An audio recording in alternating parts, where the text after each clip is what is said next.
Mucho hablamos acá de adicciones, de los efectos en la pandemia, la ingesta de alcohol en la gente mayor, en la gente mayor me refiero a los adultos, que creció bastante considerablemente, por lo menos un 20% en tiempos de pandemia. Eso nos preocupa. Cuando hablamos de la ingesta en adolescentes, la ingesta de alcohol en adolescentes, por lo menos nos preocupa, por supuesto, nos preocupa aún mucho más. Ahora vamos a hacer como una nueva combinación, porque saben que cuando uno cree que más o menos vio todo, siempre surge un nuevo invento que hace que tengamos que ayornarnos y seguir aprendiendo. Por eso la convocamos a ella, a Andrea Dower, es especialista en adicciones. Paren que la voy a presentar como Dios manda. Es directora asistencial del grupo 10, Asistencia y Prevención de las Adicciones, y profesional del Centro de Salud Mental del Ministerio de Salud. Está la licenciada Andrea Dower del otro lado, es psicóloga, y vamos a hablar hoy, miren esto, drunkorexia. Drunk viene de inglés de tomar, y corexia como de anorexia. ¿Qué están haciendo los chicos hoy? Drunkorexia es una nueva forma que casi le diría, ahora lo va a explicar bien la licenciada, cuento las calorías. A ver, quiero salir el fin de semana y sé que voy a tomar un montón de alcohol o mucho alcohol, entonces dejo de comer los días previos, dejo de comer en las semanas, voy contabilizando las calorías con mis amigos.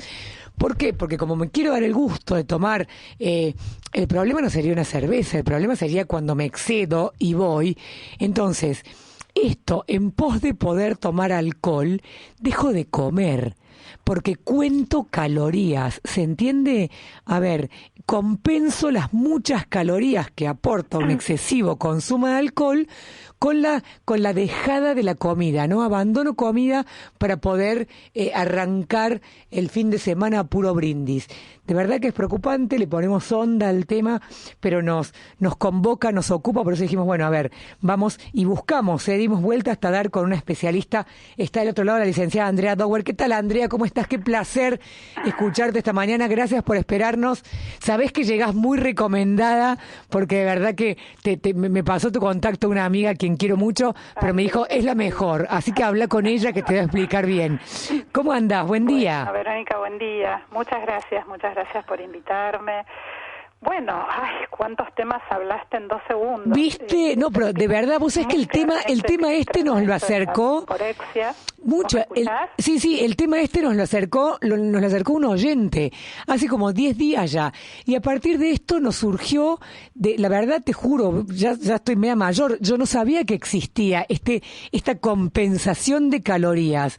Me parece preocupante en un punto. A ver, contame vos. Mira, en realidad vos lo explicaste muy bien. Es una combinación si te dijese, de abuso de alcohol con un desorden de alimentación, ¿sí? Que es la anorexia nerviosa. Sí. En realidad, la anorexia y la bulimia, y otros desórdenes de alimentación son un problema de salud mental y claramente en nuestro país es uno de los trastornos más importantes junto con el consumo de alcohol. Más grave aún cuando se combinan estas dos problemáticas en una misma persona, ¿no? Claro. Ahora, vos tocaste varios temas. Claramente hay todo un tema de conteo de calorías, sobre todo sea en la población adolescente y mayoritariamente en las mujeres, que compensan, ¿no? Al contar las calorías, dejan de comer durante el día y a la noche salen para poder tomar alcohol. Ahora, podemos llamarlo de muchas maneras, ¿sí? Esto es un nombre muy sofisticado en inglés, pero en realidad de lo que estamos hablando es de la compensación y de las adicciones en general. Cuando empezaste a hablar, yo escuché que hablabas del tema del alcohol y del abuso de sustancias, de consumo de alcohol. Sí. Y en la pandemia claramente hubo un aumento de consumo de alcohol en la población adulta, pero fíjate que en la población adolescente hubo disminución del consumo de alcohol. Y esto es un dato muy importante que nosotros tomamos en cuenta cuando recibimos las consultas, ¿sí? Porque el consumo de alcohol, los últimos datos que se conocen son entre el 2010 y 2017 del Cedronar, en donde el consumo de alcohol se triplicó en la población menor de edad, entre 12 y 17 años. Wow. Y todo este famoso tema de las previas, ¿no? De Sí. egresados y del coma alcohólico muchas veces en mujeres. Y en la población esta que yo te estoy nombrando, en la pandemia disminuyó el consumo de alcohol. ¿Y esto qué nos muestra? Que en los adolescentes está sumamente asociado a todo lo que tiene que ver con las relaciones sociales, la posibilidad de estar integrado a un grupo, la posibilidad de, digamos, de disminuir las inhibiciones que implican el contacto con otros. Entonces, claramente acá estamos hablando de un tema de adicción. Vos me convocás más que nada para hablar de este tema, de la alcoholexia, pero esto hoy podemos decir que antes de la pandemia ya viene siendo una epidemia, y sobre todo la naturalización del consumo de alcohol y marihuana en adolescentes. Pero no me quiero dispersar porque la verdad que hay muchísimos temas para hablar con respecto a las adicciones. Sabemos que el tema de las adicciones es la enfermedad de la época, ¿sí? Todo lo que tiene que ver con los excesos y las Sí, ¿no? mentiras. Tristemente sí. Pero, a ver, el tema de las adicciones, André, está ligado con la cuestión de siempre adicciones como que uno lo liga más con la juventud, con la adolescencia. Es la carencia es la llamada, es la necesidad de llamar la atención, como dicen algunos. ¿Cuál es tu mirada respecto a esto? No, Porque mira, yo no quiero caer en la cosa, ¿viste? No, llama la atención. A mí me parece una mirada un poco simplista. Mira, no cualquiera genera una adicción. No es tan fácil transformarse en adicto. Esto lo digo desde ya, que un chico empiece a tomar un poco de alcohol no quiere decir que se transforme en un adicto ni que genere una dependencia, ¿sí? Esto es bueno aclararlo porque tampoco, si no estaríamos haciendo iatrogenia y muchas veces patologizando conductas que no son patológicas, ¿sí? Claro. Ahora, cuando sí se instala una adicción, la adicción te diría que es la punta del iceberg, es lo que uno ve, cuando ya la vida de esa persona gira alrededor de una sustancia o de un hábito, ¿sí? O de una conducta, porque nosotros acá estamos hablando del alcohol, pero hay muchas otras conductas también comportamentales, ¿sí? Más allá de las sustancias. Entonces, la adicción es cuando la persona pierde la libertad sobre sí misma, donde pierde la posibilidad de autorregularse. Entonces, lo que podemos entender es por qué esa persona busca algo para aliviar determinado sufrimiento. Entonces tenemos que poder entender que está por debajo de esa conducta adictiva. Claro. Por eso el abordaje y el tratamiento con personas que padecen este tipo de trastornos es un abordaje sumamente complejo, donde uno también trabaja con la familia. Muchas veces cuando hay un tema de adicción no viene la persona diciendo quiero salir del consumo. Rara vez pasa esto, sobre todo si hablamos de adolescentes.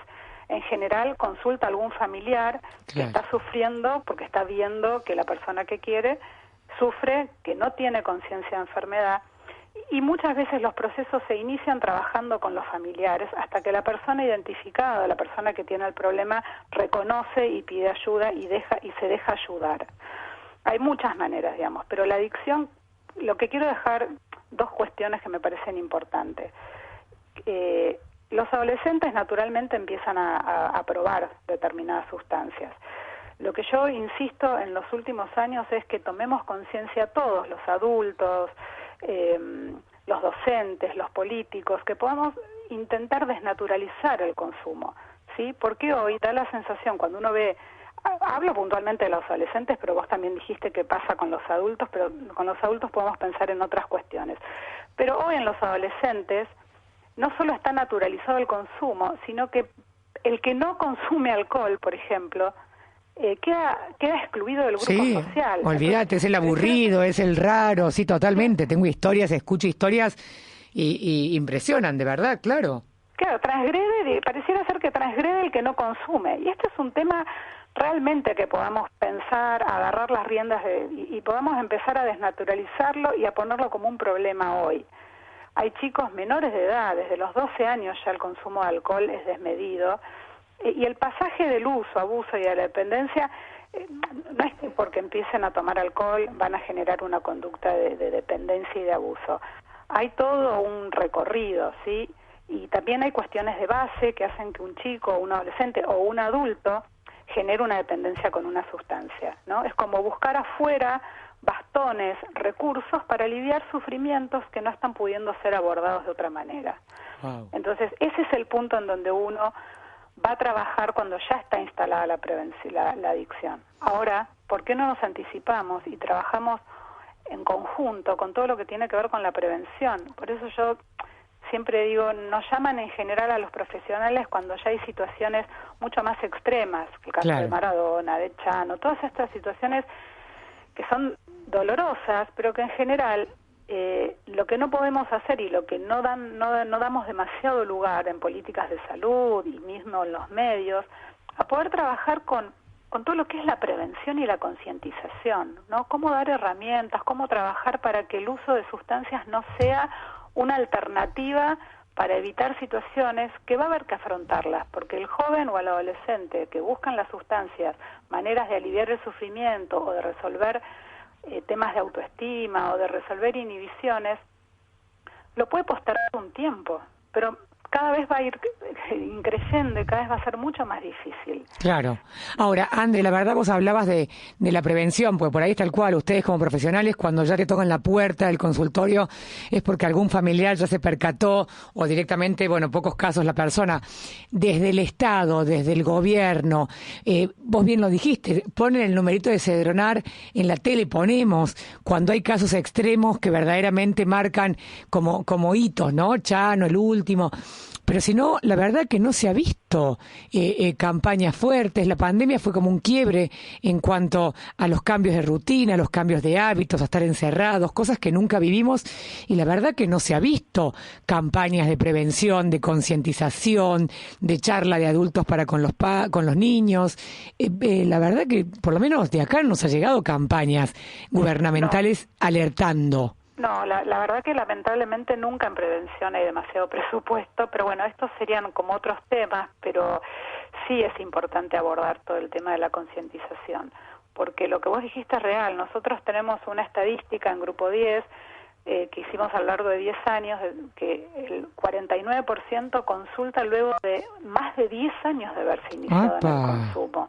Entonces, mirá todo lo previo que no estamos pudiendo ver, o si lo vemos, no tenemos los recursos y herramientas para enfrentarlo, porque en las escuelas la escuela es el lugar en donde uno puede ver con más claridad y hacer prevención, y lo que suele pasar es que las escuelas no tienen muchas veces herramientas y recursos para saber cómo enfrentar estas situaciones, y el chico que pasa por esta problemática muchas veces queda excluido, y esto no es para culpabilizar a nadie, sino para entender que hay todas cuestiones, digamos, de capacitación, que es muy difícil porque, en adicciones cada vez se sabe más, pero también cada vez vemos más. Yo decía, la pandemia visibilizó un montón de cuestiones que estaban por debajo, ¿no? Sí, claro. Y una de las cuestiones que visibilizó la pandemia es que el tema del consumo del alcohol en adultos aumentó muchísimo. Muchísimo. El tema de trastornos de alimentación también.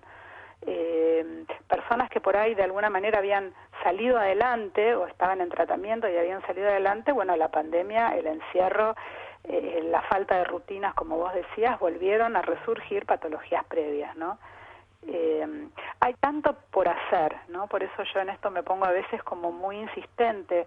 Veamos, tomemos conciencia, todos los actores de la sociedad que podemos intervenir en esto, tratemos de no llegar tarde, ¿no? Tratemos de ver, bueno, ¿qué podemos hacer ahora? Y por eso hablo de los adolescentes, ¿no? Pero esto en realidad pasa en todos los niveles y los grupos etarios, porque el consumo... No, esta cifra que me diste que esta cifra que me diste que el 49% tarda más de 10 años antes de llegar a la consulta, o sea, 10 años de consumo hasta llegar o hasta pedir ayuda, o hasta que me parece una cifra alarmante. 10 años en la vida de una persona, de cualquiera de nosotros, es un montón. 10 años de no poder salir, de no poder expresar en palabras lo que uno pasa y tener que directamente esto, ¿viste? Recién dijiste, ¿por qué la persona busca algo extra en esta conducta adictiva? De verdad que el tema me parece interesantísimo. El disparador fue esto de la drunkorexia. Algunos países le llaman... déjame que te diga, ebrio, ¿cómo leí recién que me pareció? A ver, ¿cómo era? Bueno, ebriorexia, por esta cuestión. Me parece que es un disparador chiquito para hablar de cosas tan importantes, ¿no? Sí, vos decías, bueno, son todos conceptos muy americanos, Sí, ¿no? sí, pero claro. Está la vigorexia también, que también es un tema importante, que sí, por ahí no es muy conocido, pero son estas personas que se obsesionan con el cuerpo y van al gimnasio, y también la vida y todos sus hábitos empiezan a girar alrededor de lo que consumen y de cómo sacan más músculo. Eso es la adicción, pero la adicción es cuando uno realmente pierde la libertad. Claro. Algo invade toda la vida de una persona. Ahí estamos hablando de una adicción. Después hay momentos previos. Entonces, hay momentos previos donde nosotros podemos observar y decir, bueno, esta persona puede ir en camino de esto si no hacemos algo antes. Y esto se ve en las casas, se ve en los colegios, en los clubs, porque también están todo el tema de los líderes y los entrenadores, que también son personas que pueden, actores que pueden colaborar en el tema de la prevención y detección temprana de chicos que por ahí uno empieza a ver que pueden generar una relación de más dependencia con determinadas sustancias, probablemente por cuestiones de personalidad, por inhibiciones, porque como decía al principio, es la punta del iceberg. Una vez que ya está instalada la adicción, hubo un montón de caminos previos para llegar hasta ahí, que muchas veces no son vistos o muchas veces los familiares no saben qué hacer con esto. No, ni hablar. Andrea, contame una cosa, acá me están preguntando los oyentes. La verdad, te lo voy a decir públicamente, va a ser la primera charla de muchas, voy a volver a molestarte en otro momento porque nos quedan cientos de dudas y mensajes y llamados. Por lo pronto la gente quiere saber si hay alguna red social o algún lugar donde encontrarte, donde subís algún material, o esto, donde están las encuestas. ¿Estás de alguna forma en alguna red social? ¿Cómo sos en Instagram, suponte? Mira, en Instagram es Andrea Dower, mi apellido es DOUR.com, y también pueden entrar a Grupo 10. Eso. Con letras, que es una asociación civil donde trabajamos con todo el tema de prevención y asistencia de las adicciones con un abordaje integral, ¿no? Trabajamos con toda la familia, porque de las adicciones, que estamos hablando ya cuando hay que hacer asistencia por adicciones, no se sale solo, se sale en red. Eso es verdad. Eso es verdad. Se necesita un trabajo de equipo. Número 1, que depende del gobierno de la ciudad, que bueno, ahí también está lo que es Salud Mental Responde, que es gratuito, es un 0800 que lo pueden buscar, que hay en provincia y en capital y en provincia. Yo ahora no tengo de memoria acá el teléfono, yo tengo el celular. Pero si ponen Salud Mental Responde, ahí hay números, ¿sí?, de un 0800 las 24 horas que pueden llamar y recibir orientación gratuita, ¿sí?, todo lo que es a nivel municipal. Está buenísimo, ¿ves? Toda esa información a veces no la tenemos, la necesitamos, está bueno. Este trabajo que hacen ustedes o cualquier profesional, independientemente, esto no es una cuestión de publicidad, es un trabajo integral, eso bien dijiste. El adicto siempre necesita la contención de amigos, familia, profesionales, con lo cual desde acá somos fervientes admiradores del trabajo en equipo, sea lo que sea, ¿no? En el rubro que sea. Y en una cuestión así de salud, mucho más todavía. Bueno, me gustó que a partir de este disparador, de este nuevo invento, no es un invento, pero la nueva titulación, el nuevo rótulo que le pusieron en Estados Unidos a esta nueva patología o esta adaptación, ¿no?, de la contabilización de calorías, hayamos charlado un poco. Seguramente, Andre, de verdad va a ser la primera charla de muchas para que nos ayudes a entender y a pensar. Como vos bien dijiste, la pandemia potenció y visibilizó cosas que ya estaban, ¿no? Recrudeció quizás cosas, pero tampoco nos trajo nada nuevo, ¿no? No nos vamos a rasgar las vestiduras, pero sí quizás es momento, después, ahora que las aguas están más calmadas, momentos de ocuparse y no tan solo de preocuparse. Andrea, un placer, sabemos que tenés pacientes esperándote, no queremos robarte más tiempo, pero ya quedaste, estás convocada para algún otro momento, así que en cualquier momento te vamos a volver a molestar. Bueno, un placer. La verdad que, nada, uno siempre quiere hablar un montón, pero te agradezco el espacio, sí, muchísimo. Y cariños a Andy, que, bueno, cantamos una otra licenciada, amiga, psicóloga, que queremos un montón y también forma parte del equipo de la radio, que nos pasó, me dijo, en adicciones, llamala a ella, que es una número 1, y ya veo que Andy tenía razón. Gracias, Andrea, un placer. Un placer, Vero, muchas gracias. Hasta luego.